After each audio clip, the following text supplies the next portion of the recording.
Hey everyone, Isho here, back again with a continuation of the journey from the last episode.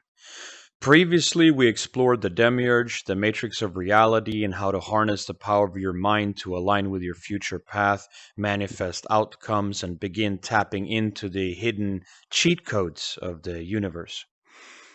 In today's episode, we're taking a deeper dive into the forces that try to disrupt, sabotage, or ensnare you, and how to recognize and defend against them using spiritual insight and Gnostic wisdom. We're talking about Archons, demons, and other interdimensional entities, the ones operating behind the veil for good and evil. Let us begin.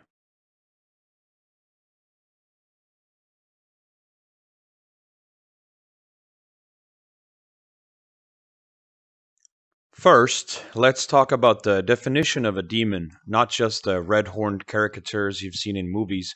The word demon comes from the ancient Greek daimon, which originally referred to a spirit, not inherently evil. It was more like a guiding force or lesser divinity, neither an angel nor a devil. Plato described daimons as intermediaries between gods and humans, helping carry divine will. Socrates even claimed he had a personal daimon, a kind of inner voice or conscience that guided his actions. But as Hellenistic thought blended with early Christianity, the term daimon was demonized literally. Pagan spirits, once seen as neutral or helpful, were now rebranded as evil. In Judaism, we find beings like the Shedim and Seirim and Lilith, unclean spirits who oppose purity and holiness. Later Jewish mysticism, like Kabbalah and the Zohar, expands on this idea, describing demons as forces that distract us from the divine path. Lilith, in particular, stands out, a fierce night demoness, sometimes considered Adam's first wife, who refused to submit. Christianity crystallized the idea further. Demons are fallen angels originally created good but corrupted through rebellion. According to tradition, they fell alongside Lucifer, a story with many layers. In the New Testament, Isho performs exorcisms, affirming the belief in personal demonic possession. Church fathers like Origen and Augustine helped cement demons as malignant, deceptive spirits working against humanity. In Islam, we encounter the jinn, smokeless fire beings capable of both good and evil. They're often misunderstood today, reduced to genie in a lamp cliches, but Islamic theology treats them as real and complex species.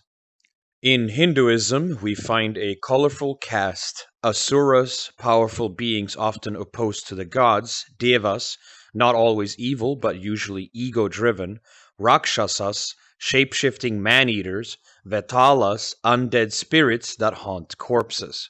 Here, divine and demonic often blur. Many demons were once celestial beings but fell due to pride or illusion, a recurring theme across cultures. Buddhism gave us Mara, the tempter who tried to derail Buddha's enlightenment beneath the Bodhi tree, representing illusion, desire, and fear. Yama, the Lord of Death, is sometimes seen as a demon, though he plays a crucial role in maintaining cosmic balance. In Vajrayana Buddhism, even terrifying, wrathful deities aren't evil, they're enlightened protectors wearing fearsome forms to scare away ego and delusion. Zoroastrianism presents Ahriman, Angramainyu, the spirit of darkness, locked in eternal battle against Ahura Mazda, the force of light. Its Daevas, or false gods, later helped shape the Christian image of fallen angels and demons. Many tribal and shamanic cultures also speak of malevolent spirits, soul parasites, or ancestral attachments. In these systems, demons often symbolize disorder, sickness, or trauma, spiritual imbalances needing healing, not damnation. Then we have the Gnostics, who flipped the whole game board. In texts like the Apocryphon of John, the Archons are cosmic jailers, demonic administrators of the material world, working for the Demiurge. These entities trap souls in illusion to keep them reincarnating and feed off fear, desire, and ignorance. The chief Archon, Yaldabaoth, declares himself the only god, but he is blind, arrogant, and cut off from the true source. The Archons manipulate humanity through religion, politics, and media, much like the shadows on the cave wall in Plato's allegory. So, whether you call them demons, archons, jinns, or rakshasas, nearly every tradition points to the same truth. Something is trying to hold you back. Sometimes it's a spirit, sometimes it's a parasite, and sometimes it's just your own thoughts. The loudest demon may be the one living rent free inside your mind. Learn to silence it through meditation, through awareness, and through discernment, and you begin to master your defense against all forms of evil. Demons can hijack your ego and use it to communicate to you, tricking you into thinking that it is your voice of conscience. Unless you're well versed in spiritual matters or have direct experience encountering these forces, the nature of archons and demons can feel hazy, especially to those rooted solely in the material world. These beings are invisible to the naked eye, operating on frequencies outside our visible spectrum. Their influence is often metaphysical, energetic, and psychological rather than strictly physical. On one end of the spectrum, we have the majority, those who have never seen apparitions or encountered visions, who dismiss these ideas as fiction or fantasy. On the other, a smaller subset exists. Some romanticize or role-play connections to otherworldly forces, while others genuinely believe that pagan deities, spirits, and demons are real entities whose powers can be channeled for better or worse. In esoteric systems like the Kabbalah, at the bottom of the tree of life lies the Qliphoth, the shadow realm of distorted shells. These represent the darker aspects of ourselves, our subconscious impulses, unresolved trauma, and destructive habits. To liberate oneself from the grip of these inner demons, one must cultivate self-awareness, discipline, humility, and grace. It is through these experiences that knowledge is refined into wisdom, the light that dispels ignorance and darkness. Modern interpretation of archons and demons suggests that they may not just be symbolic or spiritual forces, but actual interdimensional intelligences, entities from parallel universes or higher planes of existence. Some equate them with aliens, others with mythological constructs like Cthulhu, or even satirical creations like the flying spaghetti monster. But the question isn't whether they're real in a conventional sense, it's how their presence and influence are experienced. To a person from the past, these beings may have appeared as gods or demons performing magic, but from a higher dimensional perspective, they might be employing advanced consciousness technology, mind-altering devices, frequency manipulation, or psychic interference to insert themselves into the narrative of someone's life. The traits and abilities often attributed to them include electromancy, control of electricity, pyromancy, fire conjuration, psychokinesis, telepathy, hallucikinesis, manipulating perception, dream weaving, chronomancy, time manipulation, timeline interference, manifesting as deja vu or the Mandela effect. Their modus operandi appears to involve extracting emotional and spiritual energy, especially from negative states like fear, anger, temptation, or ignorance. Nowadays, people refer to this energy as loosh. The act of baiting humans into emotional reactions to harvest this energy is sometimes referred to as loosh farming. In these dynamics, the entities take on a vampiric role, draining, narcissistic, parasitic, and manipulative. They are attracted to people resonating with low frequency traits and often perpetuate cycles of suffering, addiction, and karmic repetition. By amplifying trauma and confusion, they trap individuals in emotional loops, preventing growth and spiritual liberation. Some theorize that Earth is a kind of matrix, a loosh farm designed to siphon emotional energy for an interdimensional system. Perhaps we live inside a simulated sub-universe, much like the miniverse concept from Rick and Morty. Fear not, there are ways to become aware of this system and to opt out, and it begins with you. To better understand how loosh extraction systems might operate, let's begin with something familiar: Maslow's hierarchy of needs. At the base of the pyramid, we find physiological needs: breathing, food, water, sex, sleep, homeostasis, and excretion. These are non negotiable functions of the human body. When disrupted, we experience pain and stress, conditions that lower consciousness and create emotional vulnerability. Above that, we encounter safety needs: security of the body, employment, resources, health, family, and property. Without this stability, anxiety and paranoia take root, destabilizing a person's foundational well being. Next is love and belonging, friendship, family, intimacy. Humans are social creatures. We rely on relationships to grow and function. Without them, loneliness and depression can set in. Then we arrive at esteem, self respect, confidence, achievement, and the respect of others. When all the layers below are satisfied, this gives us a sense of purpose and identity. But if any of those foundational needs are missing, esteem suffers. At the top is self actualization, the pursuit of creativity, morality, being spontaneous, problem solving, and truth. But here's the key: if any of the lower needs are compromised, this highest states becomes difficult to access. Creativity shuts down, morality becomes distorted, critical thinking declines. So, what happens when people are systematically deprived of their basic needs? They become fragmented, stressed, depressed, and more easily controlled. This is the perfect condition for loose harvesting, pain energy extracted through emotional and spiritual manipulation. If the archonic system wanted to farm suffering, what better way than keeping people trapped in survival mode? Now, let's compare this to another ancient system of human well being, the chakra system, inspired by Hindu philosophy. Here are the physiological effects of the chakras when they operate optimally and not so very optimally. Root chakra: survival, stability, grounding, and security. Sacral, navel chakra: emotions, sensuality, confidence, and movement. Solar plexus: personal power, will, mental clarity, awareness. Heart: love, compassion, forgiveness, and peace.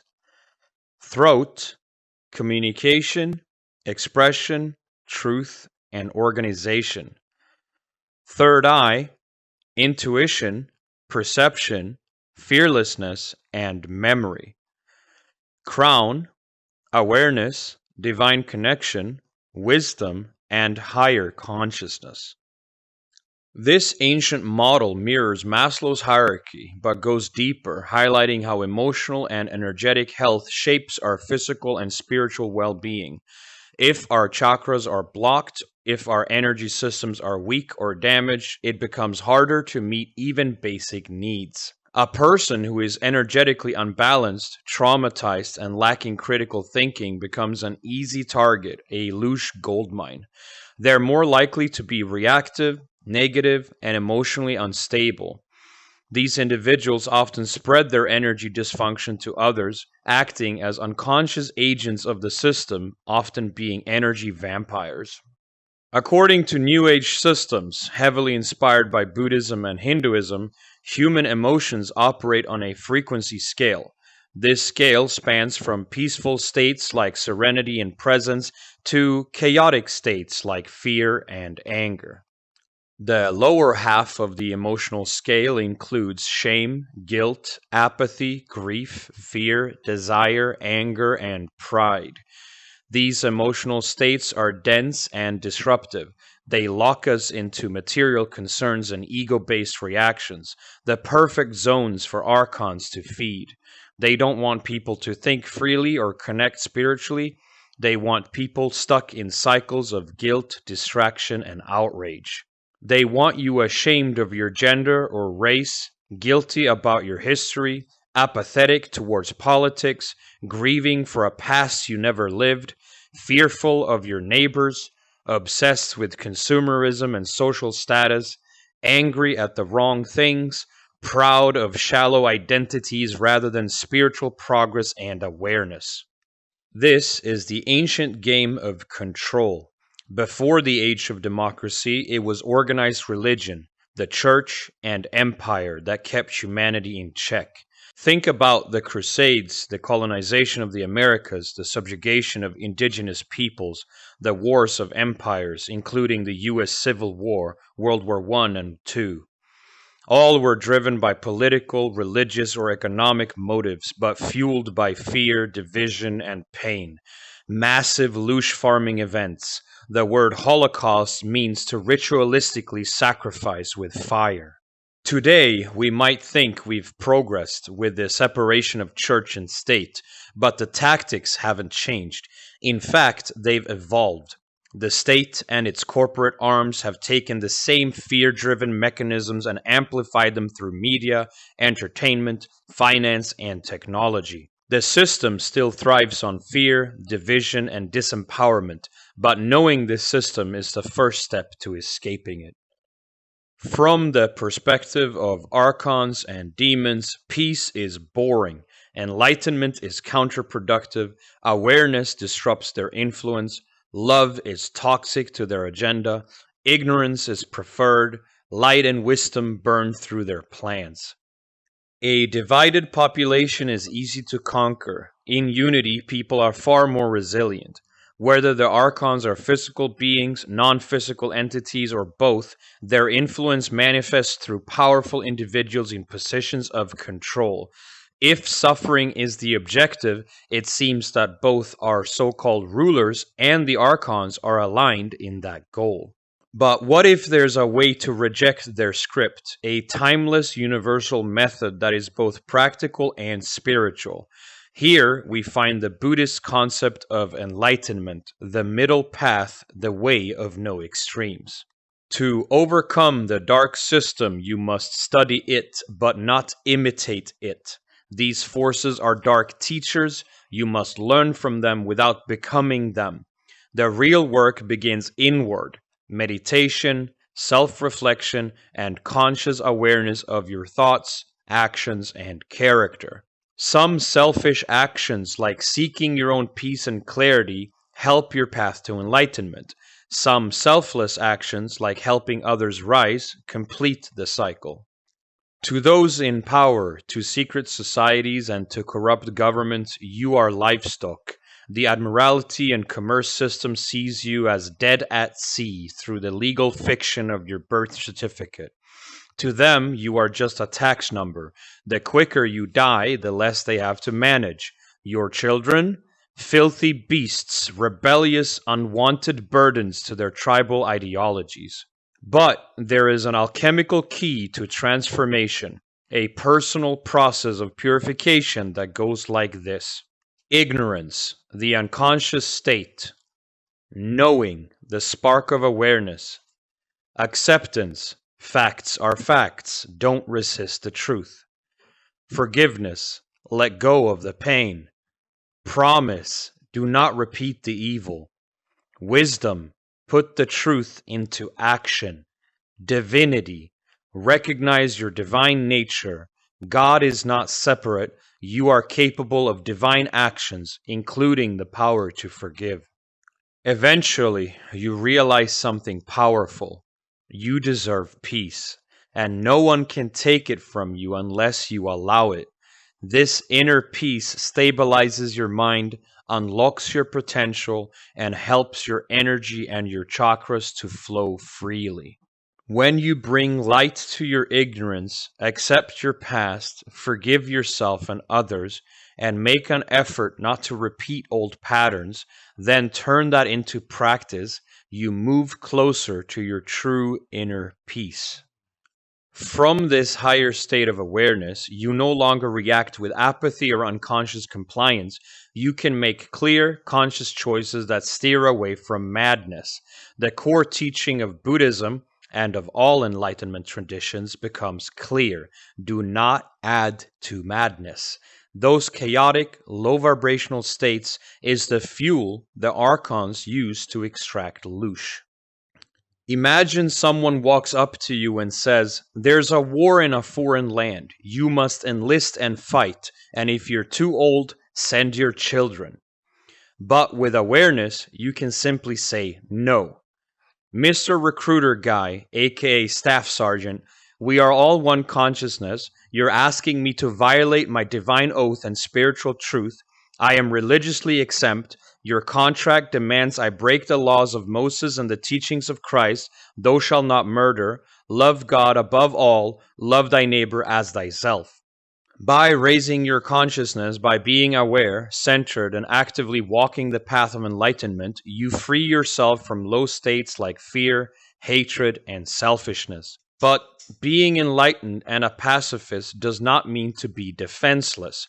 You must understand the Archon system. You must learn how to counteract it, lest you fall into their traps. Consider this Zen koan story from ancient China.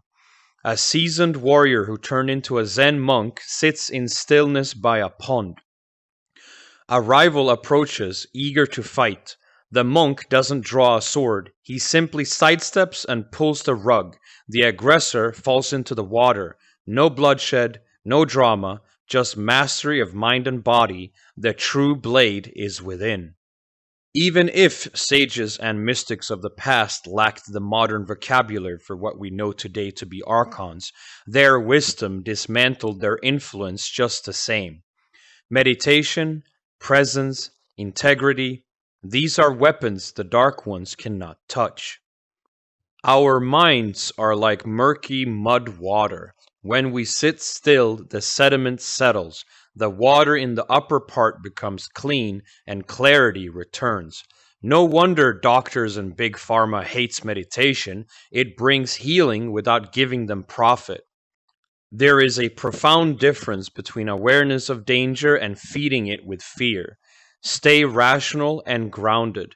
They exploit your ignorance, provoke emotional reactions, and destabilize you to feed on your spiritual energy, your louche. But no one can harm you without your consent. Their manipulations are clever, but their power depends on your ignorance. Wisdom is the light they fear. Ignorance is the darkness they need. Since the Rothschilds seized control of the London Stock Exchange after the Battle of Waterloo, a handful of secretive elite families have gradually taken over most Western media outlets, especially in the US and Europe. Before 1983, over 50 independent companies provided news and entertainment in the US. Today, just 6 mega conglomerates remain: Comcast, News Corp, Disney, Viacom, Time Warner, and CBS. This is not diversity, it's centralized narrative control. Where do these giants get their news and information from? Look no further than the Sinclair Broadcast Group, notorious for broadcasting pre-written scripts to hundreds of local news stations. You might recall this chilling viral video. Hi, I'm Fox San Antonio's Jessica Headley. And I'm Ryan Wolf. Our greatest responsibility is to serve our Treasure Valley communities, the El Paso, Las Cruces communities, Eastern Iowa communities, Mid-Michigan communities. We are extremely proud of the quality, balanced journalism that CBS 4 News produces. But we are concerned about trouble and trend of irresponsible, one-sided news stories plaguing our country. The sharing of biased and false news has become all too common on social media. More alarming, some media outlets publish these same fake stories without checking facts first. The sharing of biased and false news has become all too common on social media. More alarming, some media outlets publish these stories simply aren't true without checking facts first. Unfortunately, some members of the media use their platforms to push their own personal bias and agenda to control exactly what people think. And this is extremely dangerous to our democracy. The sharing of biased and false news has become all too common. It's a danger to our democracy. All of them reading the same lines with identical language like robots in unison. And when truth started leaking through independent channels, what happened? Suddenly, fact-checkers popped up on Twitter, Facebook, and YouTube, not to verify truth, but to suppress it. Their job isn't to inform, it's to protect the lies. Do you remember this infamous quote by former CIA Director William Casey? "We'll know our disinformation program is complete when everything the American public believes is false." Let that sink in. The truth is not televised. It's hidden and obscured. Truth is dangerous to them because ignorance is their most effective weapon. They want you miserable, poor, divided, distracted, and consuming plastic garbage, never asking dangerous questions, never researching their system of control, politics, history, religion, science, health, diets, nutrition, or media. Instead, they feed you comforting illusions like watching grown men chase a ball into a goal, symbolically a ritual of scoring, of sex, of lust. And what sells everything? Sex and lust, the lowest instincts of man, used to enslave him. Even the word Super Bowl can be broken into superb owl, a potential reference to Bohemian Grove and their symbolic owl deity. Strange how hundreds of women and children mysteriously vanish during the Super Bowl each year, yet few talk about it. These are not accidents, these are rituals, cultural energy siphons. This entire entertainment media complex exists to drain your life force, your attention, money, time, and soul, so you never question the invisible chains of the matrix control system. And as for politics, it's just another show. Time after time, puppet politicians justify war, murder, and genocide, blaming you for the consequences. Then they pit the poor against the poor, the left against the right, while laughing behind the curtain. You believe in democratic and fair elections with integrity, but those who count the votes have the actual power. Let's be clear, the enemy is not who they tell you it is. The one who declares an enemy is often the true enemy, just like the adversary hiding in the minds of the rulers. As both Napoleon Bonaparte and Benjamin Franklin put it, war is when the government tells you who the enemy is. Revolution is when you figure it out for yourself. Have you ever noticed someone that you know do unspeakable and malicious things around you, only to later forget and not be able to recall what they did?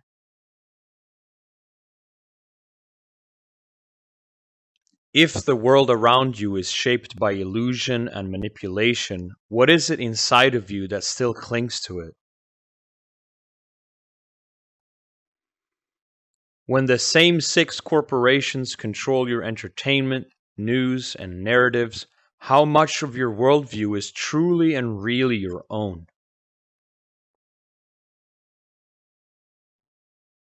Have you mistaken comfort for truth, or are you willing to risk discomfort for clarity?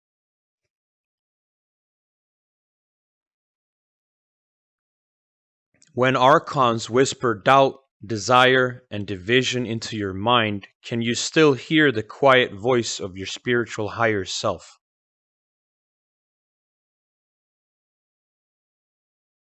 Do you believe that evil looks like a horned monster, or is it more likely to wear a suit, smile, and sit behind a podium?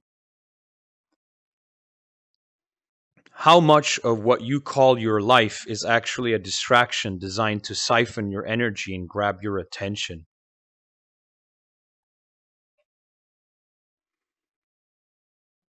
If the system is the matrix, then who do you become if you venture outside of it?